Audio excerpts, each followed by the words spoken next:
Olá, meus amigos, minhas amigas, vamos para a nossa última parte do título terceiro da carreira. É o maior de todos, por quê? Porque esse capítulo aí, esse título, aliás, é o título aí onde tem os direitos dos defensores públicos, né? Os direitos dos defensores públicos, segundo a sua lei orgânica. E agora, nós vamos aí para o capítulo número 6º, né? Que é o último capítulo que ele trata do quê?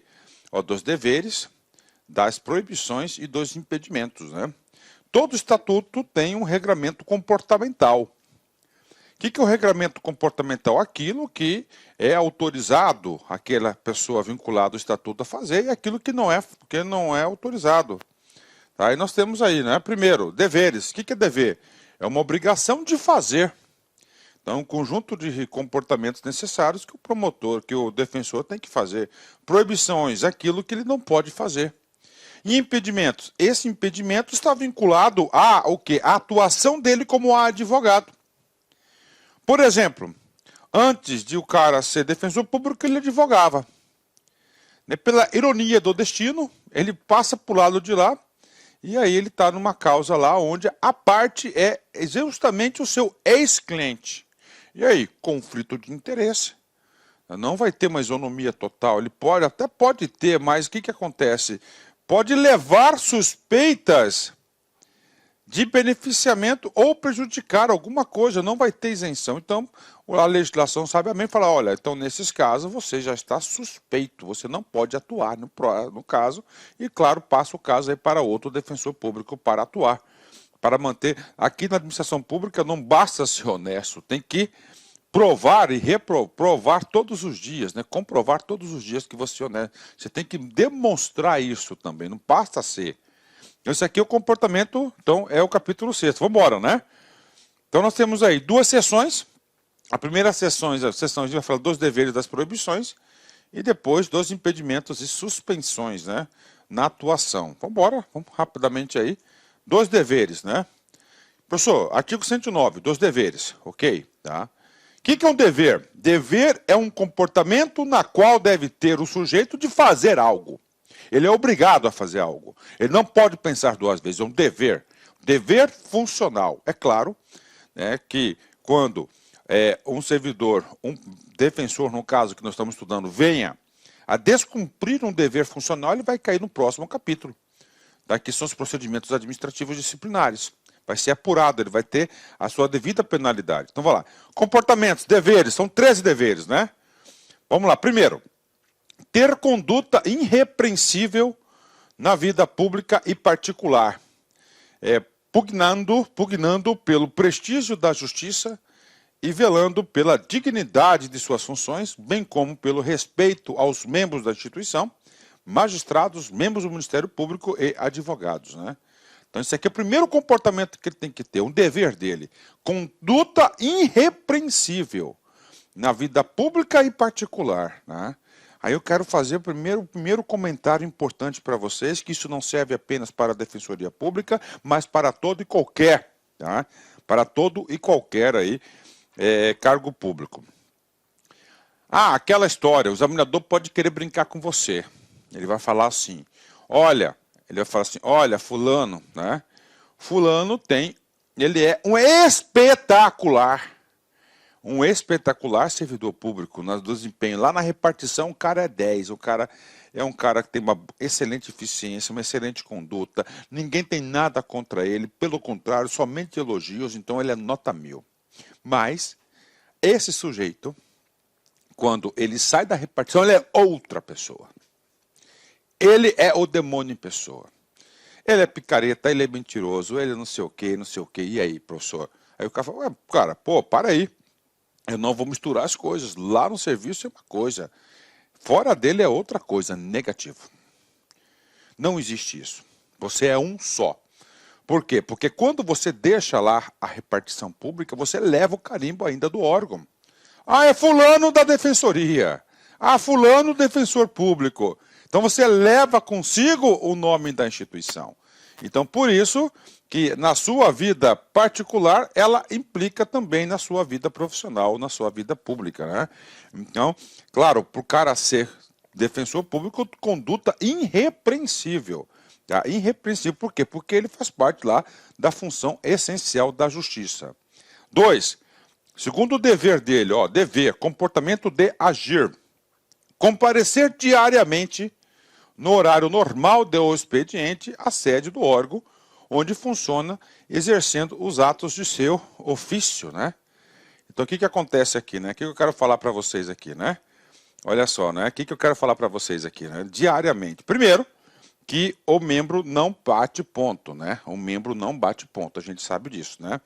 Ele não bate ponto, mas ele tem que ir lá normalmente, diariamente, todos os dias, né? É um dever dele. Desempenhar com zelo e presteza os serviços do seu cargo e os que, na forma da lei, lhes forem atribuídos pelo defensor público. Ok. Desempenhar com zelo, presteza os serviços. É um dever funcional. Tratar com urbanidade. O que é isso? Com educação. As partes, testemunhas, funcionários, auxiliares da justiça e aos que estiverem sob a sua subordinação direta, bem como aos seus superiores hierárquicos e aos servidores a ele vinculados, né? Então, tratar com educação todo mundo, né? Isso aí não é somente profissional, você deve levar isso para a sua vida pessoal. Zelar pela regularidade dos feitos em que funcionar e, de modo especial, pela observância dos prazos legais. Observar o sigilo funcional quanto à matéria dos procedimentos em que atuar, e especialmente nos que tramitam em segredo de justiça, né? Normalmente é segredo de justiça aí, aqueles que expõem a intimidade da pessoa, né? Aqueles que na qual a divulgação do processo pode prejudicar, inclusive, o andamento do processo. Velar pela boa administração dos bens confiados à sua guarda. Deveres funcionais, né? 8. Representar ao defensor público geral sobre as irregularidades que tenham conhecimento em razão do cargo ou que ocorram nos serviços que forem afetos, né? O que é isso? Representar ao defensor público geral. Então aqui ele tem o dever, ele tem um dever funcional de quê? De representar. O que é esse tal de representar? Ele presenciou uma irregularidade, tá? A partir do momento que ele presenciou uma irregularidade, qualquer tipo de irregularidade, ele tem o dever funcional de comunicar essa irregularidade ao DG. É isso aí, representar, apresentar, representar aquela irregularidade, comunicar. Então, esse é um dever. Ah, professor, então isso aqui vale só para o defensor? Não, para todo e qualquer servidor público. A partir do momento que você tem conhecimento de um ato irregular, você tem um dever funcional de representar a autoridade competente, ou seja, comunicar, apresentar os fatos, né? Apresentar os fatos, é um dever funcional. Eu já vi muita gente se ferrar em relação a isso, né? Ele viu e não fez nada, então ele prevaricou. Encaminhar à Corregedoria Geral, até o 5º dia útil do mês, relatório das atividades desenvolvidas no mês anterior, para aferição da eficiência pelo zelo e presteza do desempenho das suas atribuições. Então, ele deve prestar contas aí, fazer um relatório de suas atividades. Qual que é o prazo? Encaminhar até o 5º dia útil aí do mês o relatório de atividades. Observar as normas e instruções da Defensoria Pública, assim como prestar as informações solicitadas pelos órgãos da administração superior da instituição. Tá claro, observar as normas, né? Atender ao expediente florense. O que é o expediente florense? Quando abre o fórum, né?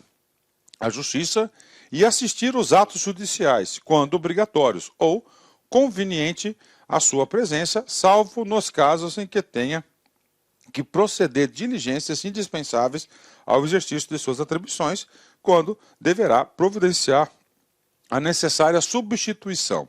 Beleza, então tem que atender lá os atos processuais. 12.